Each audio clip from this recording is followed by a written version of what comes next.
Good morning students. पिछले video lecture में भारतीय राजनीतिक विचारों की श्रृंखला में मनु के बारे में अपन ने जानकारी प्राप्त की थी कि मनुस्मृति में क्या है, कितने अध्याय हैं, क्या विषय वस्तु है और राज्य की उत्पत्ति। मनुस्मृति के वीडियो लेक्चर के पार्ट 2 में आज हम राज्य संबंधी विचारों का अध्ययन करेंगे, अर्थात मनु के राजपद या राज्य संबंधी अवधारणा क्या है, राजा के कार्य क्या हैं, सप्तांग सिद्धांत क्या है। देखिए, ये हमने बताया था वीडियो लेक्चर में कि मनु ने राज्य के दैवी उत्पत्ति सिद्धांत का समर्थन किया है। राजा को ईश्वर का प्रतिनिधि माना है और ईश्वर के प्रतिनिधि का मानते हुए मनु ने ये कहा है कि राजा को धर्म पर आधारित मापदंडों को स्थापित करने वाली संस्था का प्रतिनिधि बताया है। मनु ने राजा और राज्य में अंतर नहीं किया है। मनु ने राजा और राज्य दोनों को एक ही माना है ना। और मनु ने धर्म व राज्य को परस्पर निर्भर बताया है। राज्य धर्म पर निर्भर है क्योंकि उसका अस्तित्व धर्म के प्रवर्तन के लिए है। धर्म राज्य पर निर्भर है क्योंकि राज्य के बिना धर्म का सुरक्षित रहना असंभव है। मनुस्मृति में धर्म और दंड को सम्मिलित रूप से राज्य की संप्रभु शक्ति के रूप में चित्रित किया गया है तथा शासन को उस संप्रभु शक्ति के प्रयोग के द्वारा नैतिक, भौतिक और पारलौकिक कल्याण को सुनिश्चित करने के लिए अधिकृत और दायित्वबद्ध किया गया है। तो मनु ने जो है राजा के या राज्य के 7 अंग बताए हैं। इसको राजा का सप्तांग सिद्धांत का नाम दिया गया है कि राज्य जो है किसी भी एक अंग का प्रतिमूर्ति नहीं है। 7 अलग अलग तत्व मिलकर के राज्य को निर्माण करते हैं। इसको उन्होंने राज्य का सप्तांग सिद्धांत का नाम दिया है। मनु ने राज्य के सावयव स्वरूप का वर्णन किया है और राज्य के जो है इन तत्वों के लिए उसने प्रकृति शब्द का प्रयोग किया है और प्रकृति जो है शब्द का प्रयोग किया है और उन्होंने राज्य की जो है वो 7 प्रकृतियां बताई हैं, है ना। तो 7 प्रकृतियां कौन सी हैं? स्वामी, अमात्य, पुर, राज्य, कोश, दंड और मित्र। स्वामी का मतलब होता है राजा। राजा के लिए उन्होंने स्वामी शब्द का प्रयोग किया है जिसका अर्थ है कि राज्य की समस्त व्यवस्था में राजा को सर्वोच्च स्थिति प्राप्त होगी। मनु के अनुसार राजा के बिना राज्य की कल्पना नहीं की जा सकती और राजा को प्रशासनिक क्षमता और दायित्वों के प्रति और नैतिक गुणों से युक्त होना चाहिए। सेकंड है अमात्य। इसको मंत्री कहा गया है कि कुशल मंत्रियों के बिना राज्य का कार्य नहीं चलाया जा सकता है। अतः राजा को सुयोग्य मंत्रियों से परामर्श प्राप्त करते हुए राज्य कार्य किया जाना चाहिए। तीसरा है पुर। पुर का मतलब होता है किला और किला यानी परकोटा या राजधानी। इनका मानना है कि पुर जो है सुरक्षित होना चाहिए, उसमें रक्षा और भरण पोषण की संपूर्ण व्यवस्था होनी चाहिए। इन्होंने पुर की कई श्रेणियां बताई हैं जैसे धनवन दुर्ग, मही दुर्ग, जल दुर्ग, वृक्ष दुर्ग, मनुष्य दुर्ग और गिरी दुर्ग, है ना। ये राज्य को सुरक्षित करने का तरीका है। चौथा है राज्य। इसको जनपद भी कहा जाता है और इसका मतलब है जनता युक्त भूमि, है ना। ये उल्लेख करता है लेकिन यहाँ पर इसका मतलब है कि राज्य की भूमि और उसमें निवास करने वाली जनता। फिर है कोश। कोश का मतलब है बल्कि अनिवार्य है बल्कि अति महत्वपूर्ण भी है कि समुचित मात्रा में खजाना जो है, रुपया पैसा संसाधन उसके पास होने चाहिए जिससे वो प्रजा की सुरक्षा और कल्याण कर सके। फिर दंड। दंड का मतलब होता है राज्य की रक्षा करने वाली सेना। इसमें अनेक अंगों का उल्लेख है जैसे हस्ती सेना, रथ सेना, अश्व सेना, जल सेना और पदाती सेना यानी पैदल सेना। तो राजा को ये सलाह दी है मनु ने कि सेना के सभी अंगों को वो सुदृढ़ करे, शक्ति संपन्न करे, ताकि राज्य की रक्षा हो सके। और लास्ट है 7वां अंग मित्र। मित्र का मतलब है कि आपका अंतर्राष्ट्रीय राजनीति में आपके अनेक राज्यों के साथ में मैत्रीपूर्ण संबंध होने चाहिए। भारतीय राजनीतिक चिंतन में राजनीतिक मित्रता की ओर विशेष बल दिया गया है कि अन्य राज्यों के साथ में मैत्री संबंध हो, ताकि कठिन परिस्थितियों में राज्य आपका साथ दे सकें। तो ये जो साप्तांग सिद्धांत है, इनका तुलनात्मक महत्व है। प्रत्येक प्रकृति को उसके बाद वाली प्रकृति के संदर्भ में सापेक्ष रूप से अध्ययन करना चाहिए। सबसे अधिक महत्व राजा का है, उसके बाद मंत्री का है, और उसके बाद जो है धीरे धीरे और अंगों का है। तो इस प्रकार से इन्होंने कहा है। तो तुलनात्मक वरीयता का निर्धारण किया है। ऐसा इस बात पर किया है कि समस्त प्रकृतियां राज्य के लिए आवश्यक हैं और सभी प्रकृतियां एक दूसरे के ऊपर निर्भर हैं। जिस कार्य की विशेष सिद्धि किसी प्रकृति विशेष से संभव होती हो, उस प्रकृति को उस विशिष्ट कार्य के संदर्भ में श्रेष्ठ माना जाना चाहिए। तो ये तो हुए साप्तांग सिद्धांत। अब हम आते हैं कि राज्य का कार्य क्षेत्र क्या है, अर्थात मनु के अनुसार राजा को कौन कौन से कार्य करने चाहिए। देखिए, मनु जो है दैवी उत्पत्ति के सिद्धांत का समर्थन करता है, इसलिए चूंकि वो समस्त देवताओं के उत्कृष्ट अंशों को लेकर के बना है, अतः जो मनु का जो राजा है वो न केवल एक देवता है बल्कि इन सभी देवताओं से महान है। तो इसलिए वो ये कहता है कि राजा अपने कार्यों के लिए ईश्वर के प्रति उत्तरदायी है, प्रजा के प्रति नहीं है, लेकिन फिर भी राजा को ईश्वर की भांति प्रजा का रक्षण, प्रजा का रंजन और धर्म के अनुसार सामाजिक व्यवस्था के कार्य को करने को महत्वपूर्ण माना गया है। कौटिल्य के अर्थशास्त्र में, शुक्र के शुक्र नीति सार में सभी जगह राज्य के कार्यक्षेत्र और गतिविधियों की विस्तृत व्याख्या की गई है। मनु के अनुसार राजा के दायित्व हैं प्रजा रक्षण और प्रजा रंजन। प्रजा रंजन लोक कल्याण अर्थात सामाजिक व्यवस्था का निर्वाह। इन शब्दों का बहुत व्यापक अर्थों में प्रयोग किया गया है। तो सबसे पहले हम जो है वो प्रजा रक्षण के बारे में बात करते हैं। प्रजा रक्षण का मतलब है कि राज्य के अस्तित्व की रक्षा करना। जब चारों ओर अराजकता का माहौल था, मत्स्य न्याय था, तो इस संदर्भ में ब्रह्मा ने राज्य की रचना की और राज्य की रचना प्रजा की रक्षा के लिए हुई। तो सबसे पहला दायित्व है कि अपराधी प्रवृत्ति के लोगों से राज्य की रक्षा को करना है ना, और आम जन की रक्षा करना राज्य का प्रथम दायित्व है। आपराधिक प्रकृति के लोगों से रक्षा की जानी चाहिए। ये कार्य दंड शक्ति के आधार पर होता है। शक्तिशाली निर्बल के प्रति उचित व्यवहार करें। राजा को आवश्यकता अनुसार दंड के प्रयोग के लिए तैयार रहना चाहिए। दंड के माध्यम से ही आप शक्तिशाली लोगों को निर्बल व्यक्ति पर अत्याचार करने से रोक सकते हैं। राज्य में अत्याचार, अनाचार, भयविचार, चोरी, डाका आदि को समाप्त किया जा सकता है। ये तो हुई एक तरीके से आंतरिक सुरक्षा की बात। इसके अलावा बाहरी आक्रमणों से भी रक्षा करना, युद्ध की स्थिति में भी प्रजा की रक्षा करना राजा का महत्वपूर्ण दायित्व है।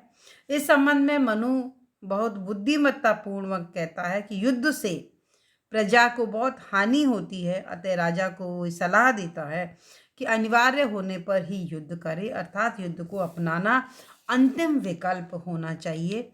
युद्ध की नीति इस तरह से होनी चाहिए कि प्रजा को कम से कम नुकसान हो।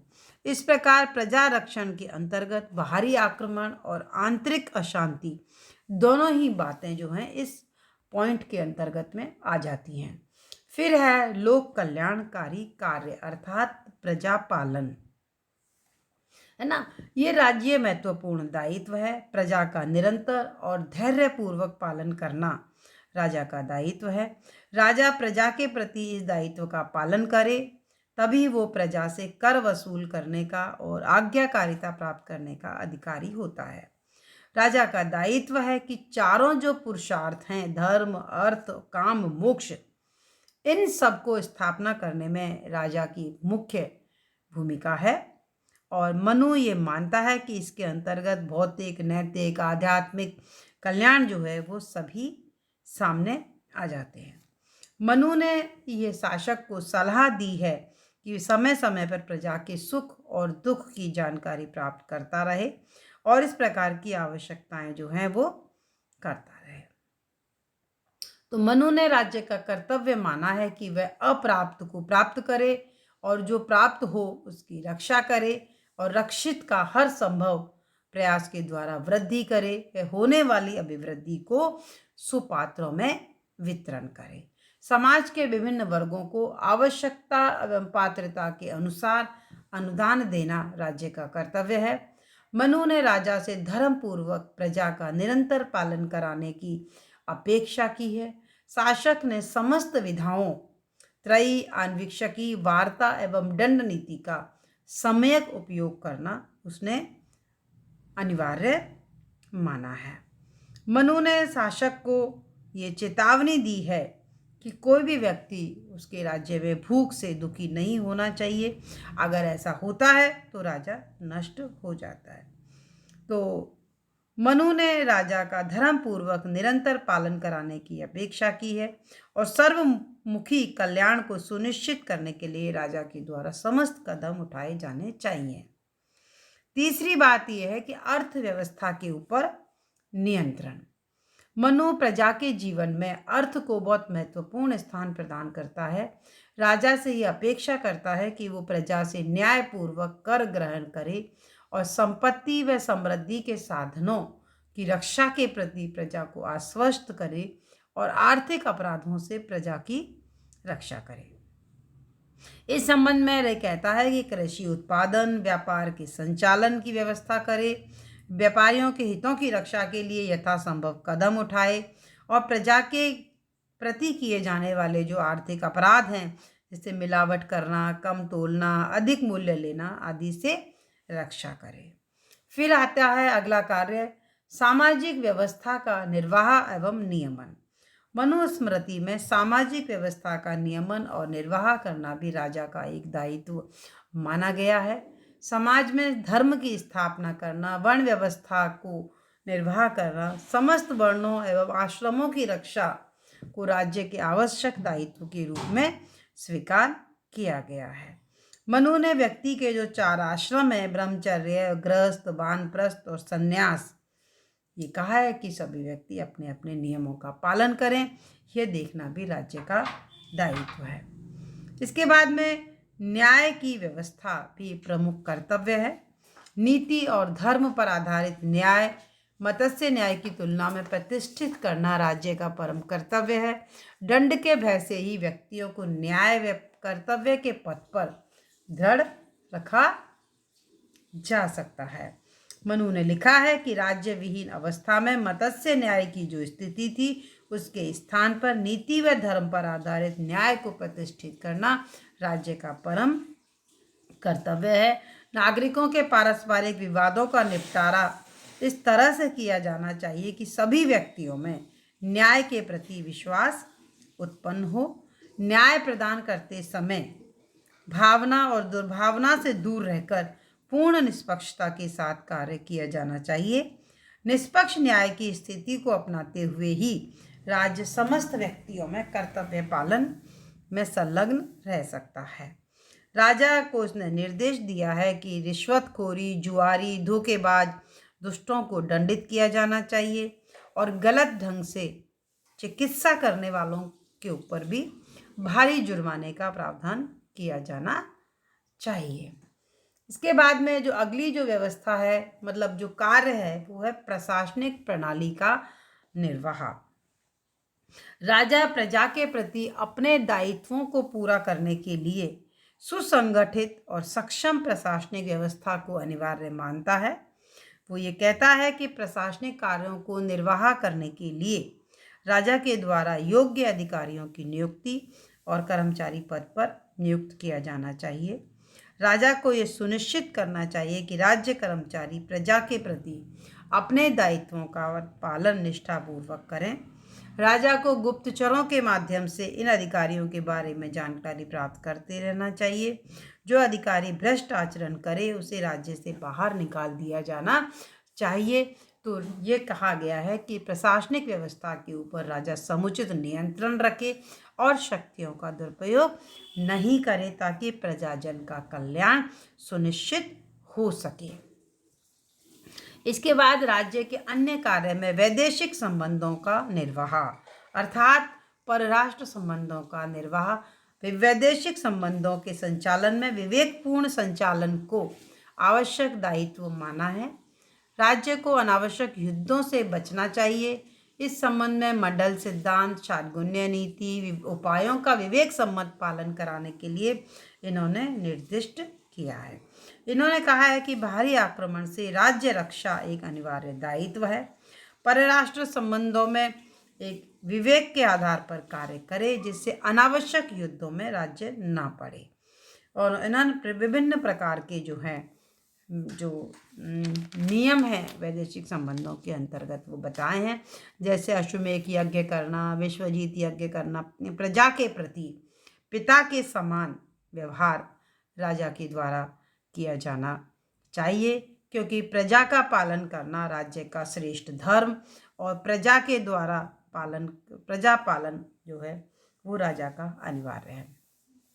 तो मनुस्मृति में शासन के दायित्वों की व्यापक जो है परिधि का विवेचन किया गया है। इससे राज्य के लोक कल्याणकारी स्वरूप का जो है वो स्पष्ट होता है।